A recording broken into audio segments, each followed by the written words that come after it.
Hello and welcome to Sports Update.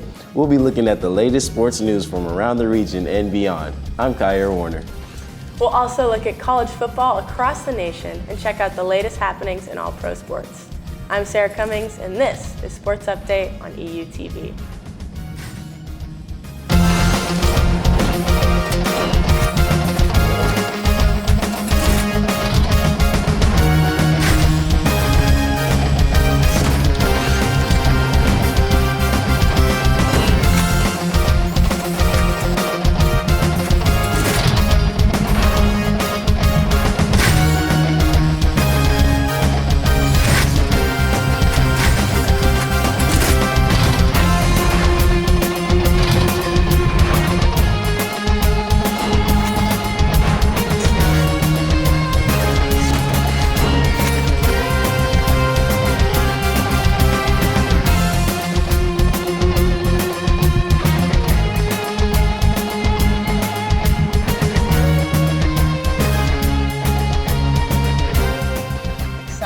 For football. Very especially exciting. With the NFL being back. We've got a Valor win, a Chiefs win. Yeah, it's been great all over for football, just across the board. And the Valor, the boys went on and had a great game defensively and offensively against Culver Stockton, a ranked team. Amazing. Yep. The Valor football team took on the number 22 ranked Culver Stockton Wildcats. The Valor defense held the Wildcats to 0 points with noticeable help from players Ian Airy, Tyler White, and Anthony Leverfan, bringing home a total of 10 takeaways for the Valor. The Valor offense, led by its QB Hayden Conrad, were on fire throughout the second half and led the Valor to a 26-0 win over the Wildcats. Evangel takes the field on Saturday on the road against William Penn in Oskaloosa, Iowa at 6 p.m. After the Valor men's soccer recorded their first win since 2020, the boys looked to get a win over a pretty solid Freed-Hardeman team. After a fun and long game, the Valor had the Lions in a close game 1-1, but a last-minute goal by the Lions' Avery Flenner ended the game 1-2, with the Valor being left with the loss.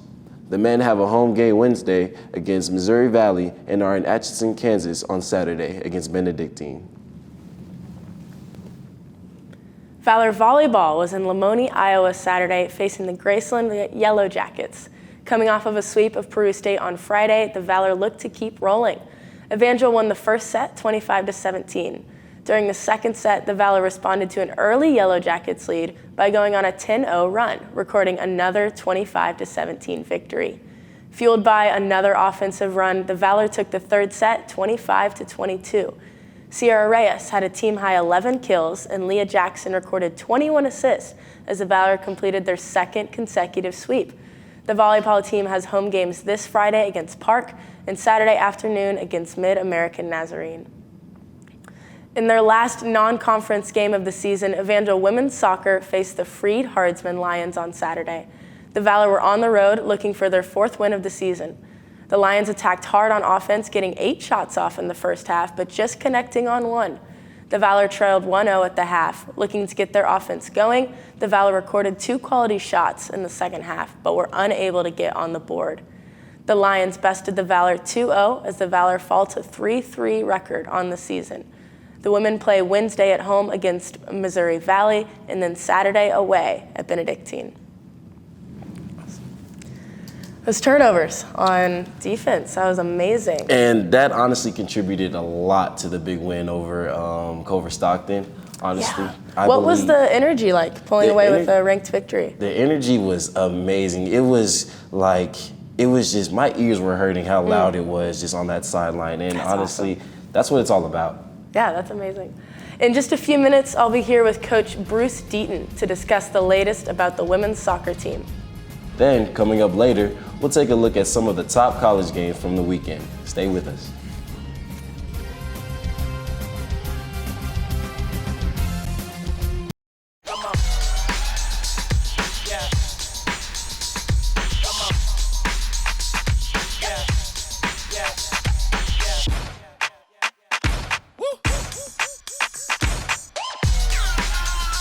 You're not going to get it all right. Just make sure you nail the big stuff, like making sure your kids are in the right seat for their age and size. Get it right at nhtsa.gov/therightseat.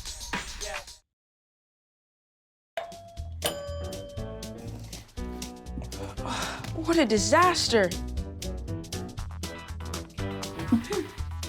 You're a disaster.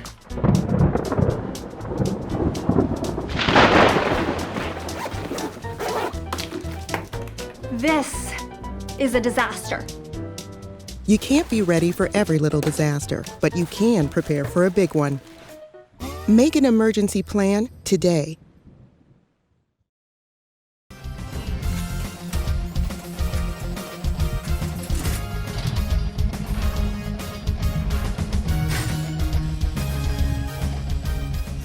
Welcome back. I'm here with women's soccer head coach Bruce Deaton. Thank you, Coach, for being here with us today. Thank you for having me. Appreciate it. To start off, Coach, it's a brand new season for soccer. So before we dive into the game, I was just wondering, are there changes that have taken place over the offseason going into this new season that look different than they did previously? Yeah, I think so. We were challenged last year with scoring goals.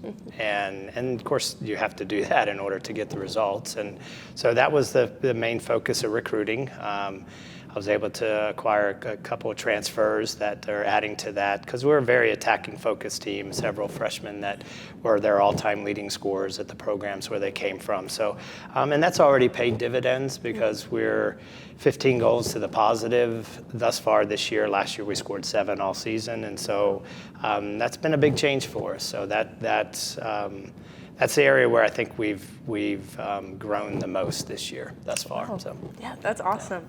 Can you tell us which players have stood out? I know it's early on in the season. But. Absolutely. Our, the cool thing with our goalkeeper, Chloe Hancock, who's a junior this year, has been the backup keeper for the last couple seasons, which makes it challenging at times. But she has been conference defensive player of the week twice so far this year. Two of the first 3 weeks that they did that, she was the conference player of the week, and so she's really stood out. She's had some amazing. She's, I think, 5th in the nation right now in saves. Our back four are 3 seniors and a junior, so Ellie Palmer and Ashley Fairfax.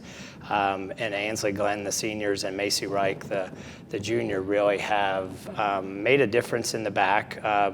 Really, and McKinley Yoder, who's one of is our central midfielder, and she's really our engine that makes things happen. She's a senior this year and has just had a fantastic start to the season. So they've really, and then a number of our goal scorers are across the board. So we don't have one prominent goal scorer. Taylor Collins, a freshman here from Springfield, out of Springfield Catholic, is actually our leading scorer right now with 3. And so, but it's been spread amongst a number of players. So that's been pretty cool. That's amazing to see a freshman come on and lead out in scoring. That's really special. Looking ahead, what do you see in this next week's games? Ooh, that's probably the first response for sure. It's kind of cool because as we wrapped up last week, and we talked about it on our trip back on Sunday, we really talked about the fact that if you looked at it, this is the first week ever that in the 8 years of our program that we will have 2 nationally ranked opponents. Tomorrow's match against Missouri Valley, they're 14th in the nation, and Saturday when we play Benedictine, there's 25th. And that's pretty cool because we're pretty front-loaded on the conference schedule. And so I think we've got to play at our top level, and I believe we're fully capable of doing it. But the thing is, and we've prepped. We've had two really fantastic training sessions this week that have been purely focused on the formation that we're going to run and what we're going to do for the match. But it's, we know that it's a task. It's a big task ahead of us, but we have to be on the A game, and that's okay because I think we're fully capable of doing that, and it puts us in the position straight away when we start conference. And so why not? Why not have 2 nationally ranked opponents in the same week and knock them both off? So yeah. In your opinion and experience, which conference opponent is the most difficult to play? The next one. To be honest, of course, because every single one of them, it's a battle every game. But Central Missouri or Central Methodist is by far the top level team in our conference. They've won the conference the last 2 years, won the conference tournament the last 2 years. They're currently ranked number 5 in the nation, and they're just they have an amazing attack. Mo Valley, actually, who we play tomorrow, is really right there behind them, and they just do an incredible job of maintaining the ball, and they have very specific attacking style that. So we've trained against that, trained a little bit of how to deal with that in the last 2 days. So I mean, those are the top 2, I believe, in the conference. But every single game is a battle, and Definitely. you know there's not a team from top to bottom that couldn't beat each other, and so that's what makes it fun. I mean, I think it's really helped us. And even with the fact that we're changing conferences next year, I love the fact that when we launched a brand new program, we launched it in this conference because I think it allowed us to establish a national footprint by being able to be competitive in this conference. Yeah, definitely. Well, thank you so much for being with us, Coach. I really appreciate it, and best of luck in your upcoming games and throughout this entire season. Thank you, I appreciate it. Coming up, we will look at some of the upsets and near upsets that we saw over the weekend in college football. Stay tuned.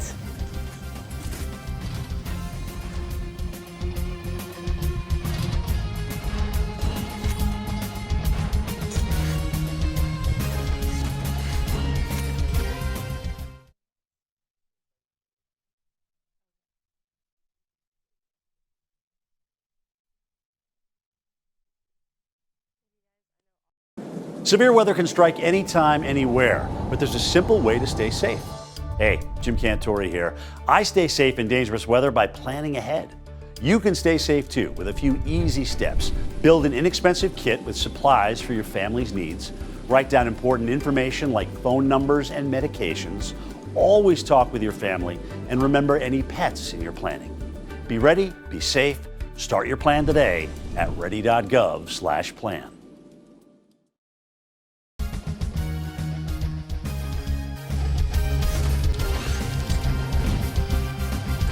Utah traveled to Florida for a big non-conference matchup Saturday. Florida has a new coach in Billy Napier, and some wanted to see how the Gators might play against a good opponent. Anthony Richardson ran for 3 scores in his second career start, including a 2-yard scamper with 1 minute and 25 seconds remaining. And Florida upset 7th-ranked Utah 29-26 on Saturday night to get the Napier era off to a rousing start. Richardson ran 11 times for 106 yards and was never stopped for a loss. He completed 17 of 24 passes for 168 yards and played turnover-free football. The difference was Florida's success and Utah's failure in the red zone. The Gators scored touchdowns on all 3 trips into the 20-yard line. The Utes had the late turnover and were stuffed on the consecutive downs at the goal line to open the third quarter. With its vaunted offense bogged down, number 2, Ohio State leaned on the revamped defense in a top 5 opener against former Buckeyes that tested its toughness. C.J. Stroud threw 2 touchdown passes at Ohio State, shut out number 5 Notre Dame over the final 42 minutes in a gritty 21-10 victory on Saturday night. The first regular season meeting on the storied programs since 1996 was a homecoming for first-year Notre Dame coach Marcus Freeman. The former Buckeyes linebacker has made a meteoric rise to lead the Fighting Irish at the age of 36. Freeman is 0-2 as a head coach after losing a bowl game just weeks after being named Brian Kelly's successor. The Irish hung with a high-scoring Buckeyes for most of the 3 quarters, frustrating Heisman Trophy finalist Stroud, and put together a couple of first-half scoring drives. That's how it went to the half. Things could not have gone much better for Freeman to that point in his return to the Ohio Stadium, but it turned out that it was as good as it would get. Dana Holgorsen would prefer Clayton Tune not run the ball of concern for his health. The Houston coach knew that he could not stop his senior quarterback from doing so, though, and neither could UTSA. Tune leaped over a defender to score on a 13-yard run, and the 24th-ranked Cougars escaped with a 37-35 victory over UTSA in 3 overtimes on Saturday. Per NCAA rules for a third overtime, Tune's winning run was a 2-point conversion. The Roadrunners were unable to match the score of their final pass, floated out of bounds. Toon was 22 for 32 for 206 yards and 3 touchdowns and rushed for 51 yards and a touchdown. Houston rallied from a 14-point deficit in the second half at the Alamo Dome to snap UTSA's 10-game home winning streak. The NFL season kicks off this week, starting on Thursday night with the Bills in Los Angeles against the Super Bowl champion Rams. This looks to be a great game, with most analysts calling it a toss-up on Sunday. The Kansas City Chiefs travel to Arizona to play the Cardinals at 3:25 p.m. Central Time. The Chiefs were forced to release receiver Josh Gordon in the last week as part of the final roster cuts. Kansas City finished 12-5 last season, taking the division championship. Division rivals the Raiders, Chargers, and Broncos all field improved teams, making the AFC West the division to watch this season. Kyer, let's hear some predictions. What do you think we're going to see this season in the NFL? In the NFL, I'm honestly seeing the Chiefs again probably taking that division win. And then, honestly, I'm hoping for the Bengals. You know, they're a slept-on team, but they were in the Super Bowl, and I think they're going to go back. Yeah, that sounds great. When we come back, we'll have the Player of the Week. We'll also have your upcoming Evangel games. We'll be right back.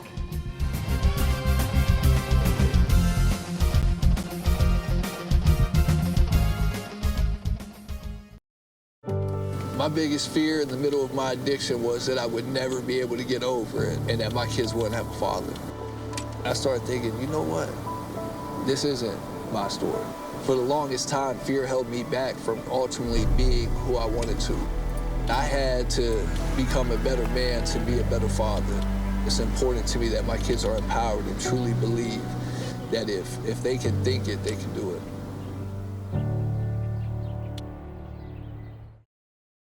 There is a road laid out for me. First night here, but Amy seems cool. Leading down to the river. I am blind, but I need not see. What do you think? I know this road is there for me. If I'm really free, take me down to the river and walk.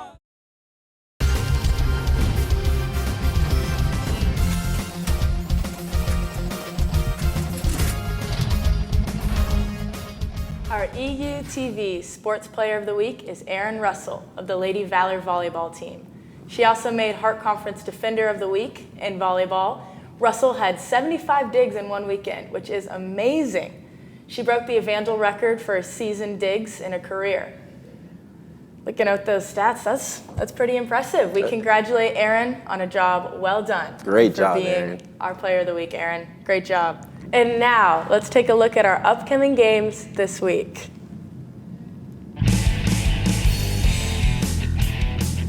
The Evangel men's and women's soccer teams are going to be facing off against Missouri Valley on Wednesday. The women will play at 5 and the men will follow that at 7:30. On Saturday, they're going to be against Benedictine in Kansas. Again, the women will go at 5 and the men will follow. The Valor football team plays Saturday, September 17th at 6 p.m. against William Penn at Oskaloosa, Iowa. Be a great game. And then Saturday, September 24th, will be 6 p.m. against Grandview, home game. And we're coming for payback. Coming off their second consecutive sweep, the Evangel volleyball team looks to keep that rolling against Park. That's Friday, September 16th at 7 p.m. Following that game, they'll play against Mid-American Nazarene on Tuesday at 7. And then we have the men and women's cross country. They will be competing Friday, September 16th. The Larry Young Invite in Columbia, Missouri. Sounds like fun. I think I will go myself. And then Saturday, October 8th, will be at the Seminole Valley Stampede in Cedar Rapids, Iowa. Go Valor indeed. I'm really looking forward to watching this volleyball team take off. They're on a roll right now. Yeah, they've been looking pretty good. Like, what's the numbers? What's the team? The coach has been saying about it. Yeah, that's been really exciting to watch. Well, that's all the time that we have for today. I'm Sarah Cummings. And I'm Kyer Warner. Be sure to join us next week as we bring you the latest in sports news. For more information on Evangel Sports, go to evangelathletics.com. This has been Sports Update on EUTV.